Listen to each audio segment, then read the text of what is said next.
শোকস্তব্ধ বাংলা টেলিপাড়া। হঠাৎই চলে গেলেন বাংলা ধারাবাহিকের বর্ষিয়ান অভিনেতা বাসুদেব চক্রবর্তী। বাংলা ধারাবাহিকের যে সমস্ত চরিত্রগুলি নিজ গুণে দর্শকের মন জয় করে, তেমনি চরিত্রে তাকে দেখেছে দর্শক। দুদিন আগেই জি বাংলার জনপ্রিয় ধারাবাহিক মিঠিছড়ায় তাকে কাজ করতে দেখা যায়। সার্থকের বিয়ে তিনিই দিয়েছেন। তার কদিন পরেই ইহলোক ত্যাগ করলেন বাসুদেব বাবু। বাংলা ধারাবাহিকের ঠাকুরমশাই বললে ওনাকে সহজেই চিনতে পারবে দর্শক।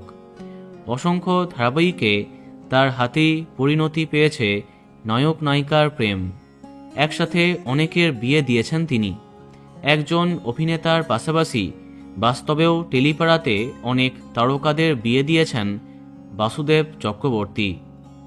মোহর ধারাবাহিকে তার চরিত্রটি বেশি মূল্য পেয়েছিল। ঠাকুরমশাই তাদের প্রেমে প্রধান ভূমিকা পালন করে। সব ছেড়ে চলে গেলেন এই অভিনেতা। দুদিন আগে হঠাৎই মৃত্যু হয়েছে তার। শোনা যাচ্ছে হৃদযন্ত্র বিকল হয়ে যাওয়ার কারণে মৃত্যু হয়েছে, যদিও এর চেয়ে বেশি কিছু আর জানা যায়নি।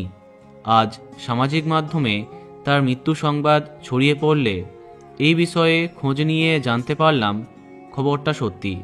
প্রয়াত হয়েছেন বাংলা ধারাবাহিকের জনপ্রিয় ঠাকুরমশাই বাসুদেব চক্রবর্তী। বন্ধুরা, ভিডিওটি এইটুকুই।